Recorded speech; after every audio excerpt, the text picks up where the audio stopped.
নির্বাচন কমিশন সকলকে নিয়ে ৯১, ৯৬, ২০০১-এর মতো নির্বাচন করতে চায় বলে মন্তব্য করেছেন প্রধান নির্বাচন কমিশনার AMM নাসির উদ্দিন। তিনি বলেন, একটি সুন্দর নির্বাচন উপহার দিতে চায় নির্বাচন কমিশন। এক্ষেত্রে সবার সম্পৃক্ততা, সবার সহযোগিতা প্রয়োজন। অন্যদিকে আগামী ডিসেম্বরকে সামনে রেখে জাতীয় সংসদ নির্বাচনের তফসিল ঘোষণার প্রস্তুতি নেওয়া হচ্ছে বলে জানিয়েছেন নির্বাচন কমিশনার মোহাম্মদ আনোয়ারুল ইসলাম সরকার। দুটি আলাদা অনুষ্ঠানে তারা এসব কথা বলেন। আবু সাইদ অপু জানাচ্ছেন বাকিটুকু। আগামী জাতীয় সংসদ নির্বাচন নিয়ে আলোচনা, সমালোচনা, পর্যালোচনা, সংস্কার এবং রাজনৈতিক দলসহ নির্বাচন কমিশনের প্রস্তুতি নিয়ে অনেকটাই ধোঁয়াশার মধ্যে ছিল নির্বাচন প্রক্রিয়া। কক্সবাজারে জেলা প্রশাসনের আয়োজনে জেলায় ছবিসহ ভোটার তালিকা হালনাগাদ ও ত্রয়োদশ জাতীয় সংসদ নির্বাচন উপলক্ষে মতবিনিময় সভা অনুষ্ঠিত হয়েছে। সকালে জেলা প্রশাসকের সম্মেলন কক্ষে জেলার বিভিন্ন সরকারি দপ্তর ও আইনশৃঙ্খলা বাহিনীর কর্মকর্তাদের অংশগ্রহণে এ সভা অনুষ্ঠিত হয়। এ সময় প্রধান অতিথির বক্তব্যে সিসি বলেন, সুন্দর ও উচ্চমুখর পরিবেশে সকল নির্বাচন সফল বাস্তবায়নে স্থানীয় প্রশাসন, আইনশৃঙ্খলা বাহিনী সহ সংশ্লিষ্ট সকলকে নির্বাচন আইন অনুযায়ী স্ব দায়িত্ব সঠিকভাবে পালন করার আহ্বান জানান। এটা আমাদের টার্গেট ডেট হচ্ছে পুরো কমপ্লিট করতে, প্রসেসটা কমপ্লিট করতে আমরা জুন মাস নাগাদ শেষ করতে পারবো, এরকম প্ল্যান আমরা নিয়েছি। আমাদের মাননীয় প্রধানমন্ত্রী সাহেব ওনার 16 ডিসেম্বরের গত 16 ডিসেম্বরের ভাষণে একটা ইলেকশন ডেট সম্পর্কে একটা ধারণা দিয়েছে। ভোটার তালিকা হালনাগাদ কার্যক্রম আগামী 2 মার্চ শেষ হলে শুরু হবে নির্বাচনী কর্মযজ্ঞ। আর এদিকে নির্বাচন কমিশন সচিবালয়ে নির্বাচন কমিশনার মোহাম্মদ আনোয়ারুল ইসলাম সরকার বলেন, আগামী ডিসেম্বরকে সামনে রেখে জাতীয় সংসদ নির্বাচনের তফসিল ঘোষণার প্রস্তুতি নেওয়া হচ্ছে। কারোর কোনো নির্দেশনা, ইনস্ট্রাকশন, ইনফ্লুয়েন্স এগুলোর ঊর্ধ্বে উঠে নির্বাচন কমিশন কাজ করছে। স্থানীয় সরকার নির্বাচন এবং সংসদ নির্বাচন দুইটার প্রেক্ষিতটা আমরা বিবেচনায় নিচ্ছি। আমাদের কথা হচ্ছে যে ডিসেম্বরকে সামনে রেখে আমরা এগোচ্ছি। এ সময় তিনি আরও বলেন, বর্তমান ইসি কারো চাপের কাছে মাথা নত করবে না। সরকারের পক্ষ থেকে আগামী ডিসেম্বর অথবা 2026 সালের জুনের মধ্যে নির্বাচনের কথা বলা হয়েছে। সেই ডিসেম্বরকে টার্গেট করে নির্বাচনের প্রস্তুতি চলছে বলেও জানান মোহাম্মদ আনোয়ারুল ইসলাম সরকার। ডিসেম্বর এবং 2026-এর জুন এই দুইটা টাইম লাইন ঘোষণা হয়েছে এবং ডিসেম্বরকে সামনে রেখেই আমরা যাতে শিডিউল ডিক্লেয়ার করতে পারি সেই প্রস্তুতি আমরা নিচ্ছি। আবু সাইদ অপু, মাই টিভি, ঢাকা। মাই টিভি বিশেষ।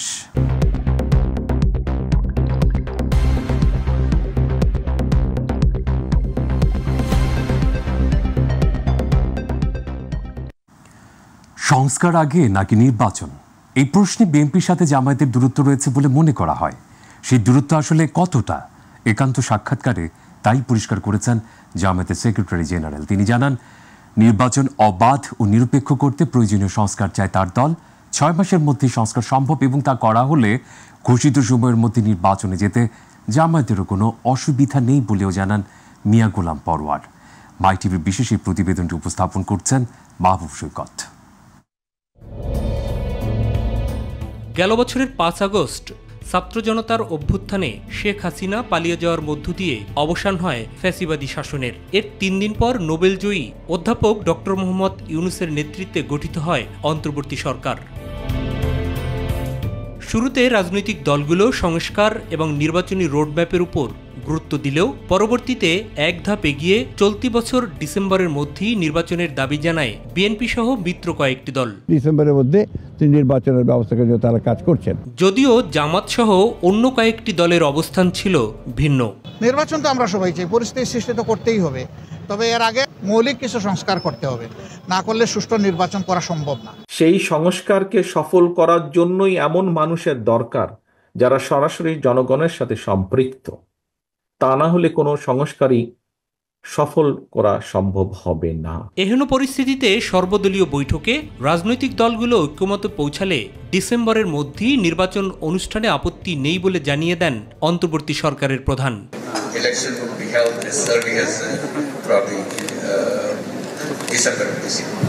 এ বিষয়ে কথা হয় বাংলাদেশ জামায়াত ইসলামীর সেক্রেটারি জেনারেলের সাথে। বর্তমান পরিস্থিতিতে দলের অবস্থান তুলে ধরেন তিনি।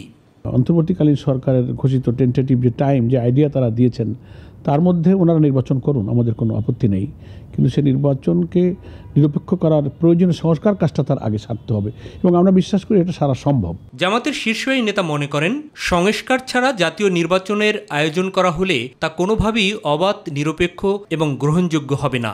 উইদাউট রিফর্ম ইলেকশন প্রক্রিয়ার সাথে রাষ্ট্রের যে সমস্ত অর্গানগুলো ইনভলভ হবে, তো সেখানেই তো ফ্যাসিবাদের দোসররা একটা বড় সংখ্যক রয়ে গেছে। তো উইদাউট এনি রিফর্ম যদি ইনারাই নির্বাচন পরিচালনা করেন, তো সেই নির্বাচন নিরপেক্ষ হবে না, এই ব্যাপারে আমরা নিশ্চিত। জামাত সেক্রেটারি জেনারেলের মতে, নির্বাচিত সরকারের মাধ্যমেই হতে হবে দীর্ঘমেয়াদী সংস্কার। আমরা তো রাষ্ট্রের সমস্ত অর্গানের সংস্কার এখন করতে বলছি না, ইট উইল টেক টাইম। এটা নির্বাচিত সরকারের পক্ষে সম্ভব, কারণ আমাদের রাষ্ট্রের সমস্ত বিভাগগুলো কিন্তু পলিটিসাইজ হয়ে গেছে, করাপ্ট হয়ে গেছে। তো এটার জন্য সময় লাগবে, 2-4 বছর লাগবে। এটা একটা ইলেক্টেড গভর্নমেন্টের কাজ। তো ইলেকশনের সাথে রিলেটেড যে সমস্ত বিভাগ, সেগুলোর সংস্কার 6 মাসের মধ্যে করা সম্ভব। দেন ইলেকশনের একটা রোডম্যাপ ঘোষণা হতে পারে। ডিসেম্বরের মধ্যে সরকার সকল প্রস্তুতি সম্পন্ন করতে পারলে নির্বাচনে অংশ নিতে জামাতের কোনো অসুবিধা নেই বলেও সাফ জানিয়ে দেন অধ্যাপক মিয়া গোলাম পরওয়ার। তো সেই জন্য সরকার তো ইলেকশনের একটা টাইমলাইন আইডিয়া দিয়েছেন। তো তার মধ্যে সরকার যদি নিরপেক্ষ করতে পারেন, তো আমরা অংশগ্রহণ করতে পারবো। পরিবেশ তৈরি হলে আমরা নির্বাচনে যাওয়ার জন্য প্রস্তুত আছি। জামাত ইসলামী। মাহবুব সৈকত, মাই টিভি, ঢাকা। বিএনপির ভারপ্রাপ্ত চেয়ারম্যান তারেক রহমান বলেছেন, স্বৈরাচারের মুখের উপর দাঁড়িয়ে বিএনপি 31 দফা দিয়েছে। বিকেলে রাষ্ট্র কাঠামো মেরামতের 31 দফা ও জনসম্পৃক্তি শীর্ষক বাংলাদেশ জাতীয়তাবাদী আইনজীবী ফোরামের প্রশিক্ষণ কর্মশালায় ভার্চুয়ালি যুক্ত হয়ে তিনি এসব কথা বলেন। নির্বাচন নিয়ে একটি অস্থিরতা তৈরি হচ্ছে উল্লেখ করে তিনি বলেন, দেশকে যত দ্রুত স্থিতিশীল অবস্থায় আনা যাবে, ততই ধ্বংসের কিনারা থেকে রক্ষা করা যাবে। প্রতিবেদন শামস তাবরিজ উচ্ছ্বাসের। বিএনপির প্রশিক্ষণ বিষয়ক কমিটির উদ্যোগে রাষ্ট্র কাঠামো মেরামতের 31 দফা ও জনশক্তি শীর্ষক বাংলাদেশ জাতীয়তাবাদী আইনজীবী ফোরাম ঢাকা বার ইউনিটের প্রশিক্ষণ কর্মশালা। 31 দফার কর্মসূচি এই আইনজীবীদের মাধ্যমে সারা দেশে পৌঁছে দেওয়া হবে। অনুষ্ঠানে প্রধান অতিথি হিসেবে ভার্চুয়ালি যুক্ত হন বিএনপির ভারপ্রাপ্ত চেয়ারম্যান তারেক রহমান। বলে, আওয়ামী লীগ যখন দেশকে ধ্বংসের দ্বারপ্রান্তে নিয়ে গিয়েছিল, তখন বিএনপি 31 দফা সংস্কার প্রস্তাব দিয়েছিল। অনেক ব্যক্তিবর্গই সেদিন সংস্কারের স্বর ধারে কাছে ওনারা ছিলেন না, কিন্তু সেদিন বিএনপি সহ বিএনপির সাথে সমমনা মানুষগুলো, সমমনা দলগুলো আমরা 31 দফা উপস্থাপন করেছিলাম। এখন যারা সংস্কারের প্রস্তাবনা দিচ্ছেন, তাদের অনেকেই তখন সংস্কারের ধারের কাছেও ছিল না উল্লেখ করে তিনি বলেন, বিগত 17 বছরে মানুষ রাজনৈতিক অধিকার প্রতিষ্ঠায় যারা সোচ্চার ছিলেন, তারা বৈষম্যের শিকার হয়েছেন। যে স্বৈরাচার ব্যবস্থাটি, এটিকে যদি আমরা ঠিক করতে চাই, এটির হাত থেকে যদি দেশকে রক্ষা করতে চাই, আমরা মনে করি যে একজন ব্যক্তি পরপর 2বারের বেশি প্রধানমন্ত্রী হতে পারবেন না। নির্বাচনের মাধ্যমে দেশকে যত দ্রুত স্থিতিশীল অবস্থায় আনা যাবে, ততই ধ্বংসের কিনারা থেকে রক্ষা করা যাবে বলেও জানান তারেক রহমান। নিরপেক্ষ নির্বাচনের মাধ্যমে যেই রায়টি হবে, সেই রায়ের মাধ্যমে সংসদ যেটাই হোক না কেন, সেই সংসদ একমাত্র সংস্কার প্রস্তাবকে বাস্তবে রূপ দিতে সক্ষম হবে। শামস তাবরিজ উচ্ছ্বাস, মাই টিভি নিউজ ডেস্ক। নির্বাচন পরে হবে। শীর্ষ মার্কিন ব্যবসায়ী এবং স্পেস এক্সের প্রধান নির্বাহী কর্মকর্তা ইলন মাস্ককে বাংলাদেশ সফর ও দেশে স্টারলিংক স্যাটেলাইট পরিষেবা চালু করতে আমন্ত্রণ জানিয়ে একটি চিঠি দিয়েছেন প্রধান উপদেষ্টা ডক্টর মোহাম্মদ ইউনূস। রোববার প্রধান উপদেষ্টা প্রেস উইং জানায়, 19 ফেব্রুয়ারি মাস্কের কাছে পাঠানো একটি চিঠিতে প্রধান উপদেষ্টা বলেন, বাংলাদেশ সফরে তিনি বাংলাদেশি যুবক ও নারীদের সঙ্গে দেখা করতে পারবেন, যারা এই নেতৃস্থানীয় প্রযুক্তির প্রধান সুবিধাভোগীদের মধ্যে থাকবেন। রিপোর্ট আতিকুর রহমান তিতাসের। তথ্য প্রযুক্তির এই যুগে এসেও বিশ্বের বহু মানুষ ইন্টারনেট পরিষেবা থেকে বঞ্চিত। বিশ্বের 790 কোটি মানুষের মধ্যে প্রায় 460 কোটি মানুষ ইন্টারনেট ব্যবহার করে। এর অর্থ পৃথিবীর প্রায় 40% মানুষ ইন্টারনেট সেবার বাইরে আছে। এই বিপুল সংখ্যক জনগোষ্ঠীর ইন্টারনেটের বাইরে থাকার কারণ হচ্ছে পৃথিবীর সব স্থানে সংযোগ দেওয়া সম্ভব হয়ে উঠছে না। এই বৃহৎ জনগোষ্ঠীকে প্রযুক্তির আওতায় আনতে শীর্ষ মার্কিন ব্যবসায়ী এবং স্পেস এক্সের প্রধান নির্বাহী কর্মকর্তা ইলন মাস্কের স্টারলিংক ইন্টারনেট কোম্পানির যাত্রা। স্টারলিংকের উদ্দেশ্য পৃথিবীর নিকট মহাকাশে প্রায় 42,000 স্যাটেলাইট স্থাপন করে আমাদের গ্রহের প্রতিটি কোণায় দ্রুতগতির ইন্টারনেট সংযোগ প্রদান করা। এই সুবিধার আওতায় আসতে ইলন মাস্ককে বাংলাদেশ সফর ও দেশে স্টারলিংক স্যাটেলাইট পরিষেবা চালু করতে আমন্ত্রণ জানিয়ে একটি চিঠি দিয়েছেন প্রধান উপদেষ্টা ডক্টর মোহাম্মদ ইউনূস। প্রধান উপদেষ্টার প্রেস উইং জানায় 19 ফেব্রুয়ারি মাস্কের কাছে পাঠানো একটি চিঠিতে প্রধান উপদেষ্টা বলেন, বাংলাদেশ সফরে তিনি বাংলাদেশি যুবক ও নারীদের সঙ্গে দেখা করতে পারবেন যারা এই নেতৃস্থানীয় প্রযুক্তির প্রধান সুবিধাভোগীদের মধ্যে থাকবেন। চিঠিতে বলা হয়, বাংলাদেশের অবকাঠামোতে স্টারলিংকের সংযোগ একীভূত করা গেলে সেটি রূপান্তরমূলক প্রভাব ফেলবে, বিশেষ করে বাংলাদেশের উদ্যোগী যুবক, গ্রামীণ ও দুর্বল নারী এবং প্রত্যন্ত ও সুবিধাবঞ্চিত সম্প্রদায়ের জন্য। প্রধান উপদেষ্টা তার হাই রিপ্রেজেন্টেটিভ ডক্টর খলিলুর রহমানকে আগামী 90 কার্যদিবসের মধ্যে স্টারলিংকে বাংলাদেশে উৎক্ষেপণের জন্য প্রস্তুত করতে প্রয়োজনীয় কাজ সম্পন্ন করার নির্দেশ দিয়েছেন। এর আগে গত 13 ফেব্রুয়ারি প্রধান উপদেষ্টা স্পেসএক্স, টেসলা এবং এক্স প্ল্যাটফর্মের মালিক ইলন মাস্কের সঙ্গে টেলিফোনে বিস্তারিত আলোচনা করেন। স্টারলিংক চালু করার মাধ্যমে বাংলাদেশে ডিজিটাল অবকাঠামো আরও শক্তিশালী হবে এবং দেশের প্রত্যন্ত অঞ্চলে ইন্টারনেট সুবিধা পৌঁছে দেওয়া সম্ভব হবে বলে আশা করছে সরকার। আতিকুর রহমান তিতাস, মাই টিভি। জিয়া চ্যারিটেবল ট্রাস্ট দুর্নীতি মামলায় বিএনপি চেয়ারপারসন খালেদা জিয়াকে 7 বছরের দণ্ড থেকে খালাসের রায়ের বিরুদ্ধে আপিল বিভাগে আবেদন করেছে রাষ্ট্রপক্ষ দুদক। এই আবেদনের শুনানির জন্য আগামী 2রা মার্চ ধার্য করেছেন আপিল বিভাগ। রোববার বিচারপতি মোহাম্মদ আশফাকুল ইসলামের নেতৃত্বাধীন আপিল বিভাগে আদেশ দেন। গত 27শে নভেম্বর জিয়া চ্যারিটেবল ট্রাস্ট দুর্নীতি মামলা থেকে বিএনপি চেয়ারপারসন খালেদা জিয়াকে খালাস দেন হাইকোর্ট। বিচারপতি এ কে এম আসাদুজ্জামান ও বিচারপতি সৈয়দ এনায়েত হোসেনের সমন্বয়ে গঠিত হাইকোর্ট বেঞ্চ এই আদেশ দেন। একই মামলায় খালেদা জিয়া সহ 3 জনকে দেয়া নিম্ন আদালতের রায় বাতিল করেছেন হাইকোর্ট। 2011 সালের 8ই অগস্ট তেজগাঁও থানায় এ মামলা করে দুদক। মানবতা বিরোধী অপরাধের মামলায় জামায়াত নেতা এটিএম আজহারুল ইসলামের মৃত্যুদণ্ডের রায়ের বিরুদ্ধে রিভিউ আবেদনের শুনানির জন্য আগামী মঙ্গলবার ধার্য করেছেন আপিল বিভাগ। সকালে বিচারপতি মোহাম্মদ আশফাকুল ইসলামের নেতৃত্বাধীন আপিল বিভাগ শুনানির জন্য এদিন ধার্য করেন। আদালতে বিষয়টি শুনানির জন্য উপস্থাপন করেন অ্যাটর্নি জেনারেল মোহাম্মদ আসাদুজ্জামান। এই সময় চিফ প্রসিকিউটর মোহাম্মদ তাজুল ইসলাম, জামায়াত নেতা আজহারের আইনজীবী মোহাম্মদ শিশির মনির উপস্থিত ছিলেন। জুলাই আগস্ট গণ অভ্যুত্থান চলাকালে পঙ্গু হাসপাতালের চিকিৎসক ও সংশ্লিষ্ট কর্তৃপক্ষকে আহতদের নো ট্রিটমেন্ট নো রিলিজের নির্দেশ দিয়েছিলেন শেখ হাসিনা, যার প্রমাণ প্রসিকিউশনের হাতে এসেছে বলে জানিয়েছেন আন্তর্জাতিক অপরাধ ট্রাইব্যুনালের চিফ প্রসিকিউটর মোহাম্মদ তাজুল ইসলাম। এদিকে জুলাই আগস্টে গণহত্যার মামলায় 3 পুলিশ সদস্য আরশাদ হোসেন, ইমাজ হোসেন ও চঞ্চল কুমার সরকারকে একদিন করে জিজ্ঞাসাবাদের অনুমতি দিয়েছেন ট্রাইব্যুনাল। আরও জানাচ্ছেন সাইদুর রহমান আবির তার রিপোর্টে। গত বছরের জুলাই আগস্টের গণঅভ্যুত্থান চলাকালে রাজধানীর পঙ্গু হাসপাতালে আহতদের দেখতে গিয়েছিলেন শেখ হাসিনা। ওই সময় তিনি হাসপাতালের চিকিৎসক ও সংশ্লিষ্ট কর্তৃপক্ষকে আহতদের নো ট্রিটমেন্ট নো রিলিজের নির্দেশ দেন, যার প্রমাণ প্রসিকিউশনের হাতে এসেছে বলে জানিয়েছেন আন্তর্জাতিক অপরাধ ট্রাইব্যুনালের চিফ প্রসিকিউটর তাজুল ইসলাম। পূর্ব নির্ধারিত বিষয়ে আদালতের শুনানি শেষে ট্রাইব্যুনালের প্রসিকিউশন অফিসের সম্মেলন কক্ষে গণমাধ্যম কর্মীদের সঙ্গে আলাপকালে একথা জানান তিনি। শেখ হাসিনা প্রথম দিকেই পালিয়ে যাওয়ার আগে একবার হসপিটাল ভিজিটে গিয়েছিলেন এবং সেখানে গিয়ে বলেছেন নো ট্রিটমেন্ট নো রিলিজ, অর্থাৎ কোনো চিকিৎসা দেবেন না এবং কাউকে এখান থেকে রিলিজ করবেন না যাতে বাইরে যেতে না পারে। এক প্রশ্নের জবাবে তাজুল ইসলাম বলেন, গণঅভ্যুত্থান চলাকালে শহীদদের মরদেহ প্রশাসনের নির্দেশে সুরতহাল করতে দেয়া হয়নি। গুলিতে মারা গেলেও সে সময় অনেককে ডেথ সার্টিফিকেট দেয়া হয়নি। কোনো সুরতহাল করা হয়নি প্রশাসনের চাপে, কোনো পোস্টমর্টেম করতে দেয়া হয়নি, পোস্টমর্টেমের রিপোর্টও নেই। ইভেন যারা গুলিবিদ্ধ অবস্থায় হসপিটালে নেওয়া হয়েছে এবং তার মধ্যেই তারা শাহাদাত বরণ করেছেন, তাদের ব্যাপারে বলা হয়েছে যে তাদের ডেথ সার্টিফিকেটে যে গুলিতে মারা গেছে এই কথাটাও লিখতে তারা অনেক সময় লিখেনি এবং তারা বাধ্য করেছে যাতে অন্য কোনো কারণ লেখা হয়। এদিকে জুলাই আগস্টে গণহত্যায় করা মামলায় 3 পুলিশ সদস্য আরশাদ হোসেন, ইমাজ হোসেন ও চঞ্চল কুমার সরকারকে একদিন করে জিজ্ঞাসাবাদের অনুমতি দিয়েছেন ট্রাইব্যুনাল। পরে চিফ প্রসিকিউটর তাজুল ইসলাম বলেন, আসামিদের বিরুদ্ধে তদন্ত শেষ পর্যায়ে রয়েছে, নির্ধারিত তারিখের আগেই দাখিল করা হবে। সাইদুর রহমান আবির, মাই টিভি, ঢাকা। প্রধান উপদেষ্টা ডক্টর মোহাম্মদ ইউনূসের কাছে স্মারকলিপি দিয়েছেন খুলনা প্রকৌশল ও প্রযুক্তি বিশ্ববিদ্যালয়ের শিক্ষার্থীরা। গত 18 ফেব্রুয়ারি সাধারণ শিক্ষার্থীদের উপর হামলায় দায়ীদের বিচার ও ভিসি প্রো ভিসির পদত্যাগ সহ 6 দফা দাবিতে এই স্মারকলিপি দেওয়া হয়।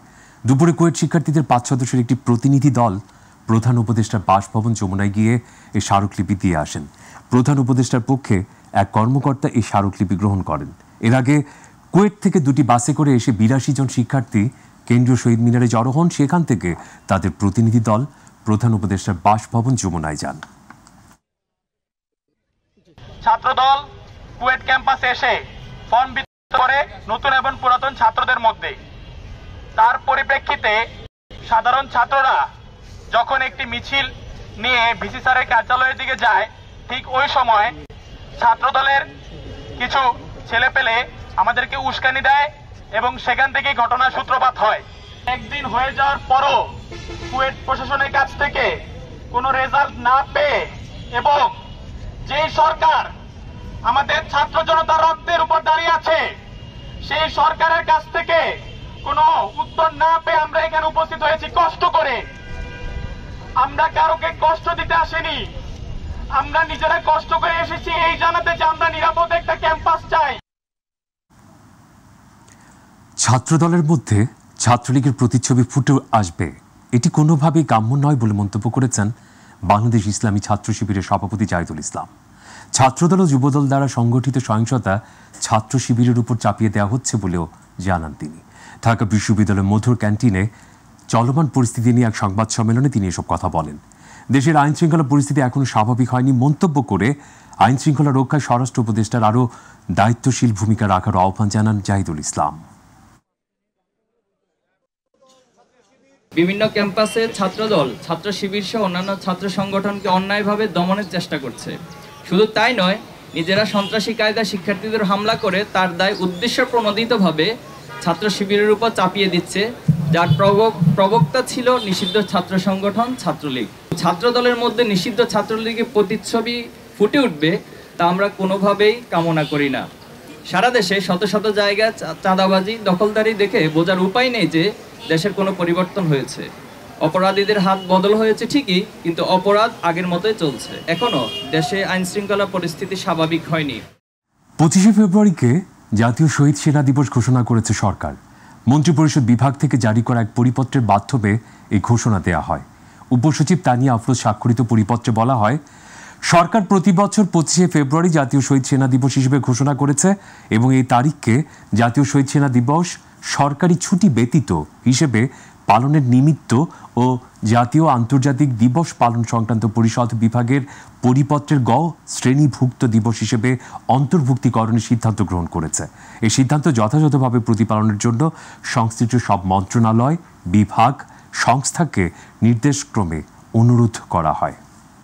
যেসব কর্মকর্তার বিরুদ্ধে দুর্নীতির প্রমাণ পাওয়া যাবে তাদের বিরুদ্ধে দুর্নীতি দমন কমিশন ব্যবস্থা নেবে বলে জানিয়েছেন জনপ্রশাসন সচিব মোখলেসুর রহমান। সচিবালয়ে সাংবাদিকদের তিনি জানান, গত কয়েকদিন ধরে আওয়ামী লীগের আমলে বিতর্কিত 3টি নির্বাচনে দায়িত্ব পালন করা ডিসিদের বিরুদ্ধে শাস্তিমূলক ব্যবস্থা নেওয়া হচ্ছে। এরই মধ্যে 65 কর্মকর্তাকে বাধ্যতামূলক অবসর দেয়া এবং ওএসডি করা হয়েছে জানিয়ে সিনিয়র সচিব বলেন, অভিযোগগুলো নিজস্ব ব্যবস্থাপনা এবং বিভিন্ন সংস্থার মাধ্যমে তদন্ত করে প্রয়োজনীয় ব্যবস্থা নেওয়া হবে। যাদের বিরুদ্ধে ব্যবস্থাগুলো নেওয়া হয়েছে, যেমন ওএসডি হয়েছে, বাধ্যতামূলক অবসর হয়েছে, আরেকটা বলা হয়েছে যারা এমন ধরনের হিনিয়াস অফেন্স করেছেন, ফাইন্যান্সিয়াল, আমাদের অনেক কলিগদের ব্যাপারে অনেক কথা বাজারে আছে, 4 কোটি 5 কোটি 20 কোটি এরকম আছে। এগুলো যদি আমরা বিভিন্ন সংস্থার মাধ্যমে এবং আমাদের নিজস্ব সিস্টেমের মাধ্যমে যদি দেখি যে সত্যি সত্যি ঘটনা আছে, সেই শুধুমাত্র সেই কেসগুলো আমরা দুদকে পাঠাবো। It's not general. প্রাণের মেলা, বইমেলার খবর। 21-এর রেশ যেন এখনও পুরোপুরি কাটেনি বইমেলা থেকে। মেলার 23তম দিনেও ছিল জনতার স্রোত। সর্বস্তরে স্বতঃস্ফূর্ত উপস্থিতিতে বইমেলা যেন হয়ে ওঠে বাঙালির জ্ঞানের মেলা। আর তাই লেখক, প্রকাশক ও বিক্রেতারাও খুশি, এবার আশাতীত ব্যবসায়িক সাফল্য পেয়ে। আরও জানাচ্ছেন জাহিদ আহমেদ বাবু। বাঙালি জাতি যে প্রকৃত জ্ঞান পিপাসু তার বাস্তব প্রতিচ্ছবি 21-এর বইমেলা। বাঙালি আর মেলা এই দুটি শব্দ যেন একই সুতোয় গাঁথা। তাই বইপ্রেমীদের কাছে অমর 21-এর গ্রন্থমেলা হয়ে উঠেছে প্রাণের। 21 ফেব্রুয়ারি রেসটা এখনো কমেনি। 21 ফেব্রুয়ারি দিন আসতাম, কিন্তু ভিড় ছিল, আজ আসলাম ঘোরাঘুরি করতে।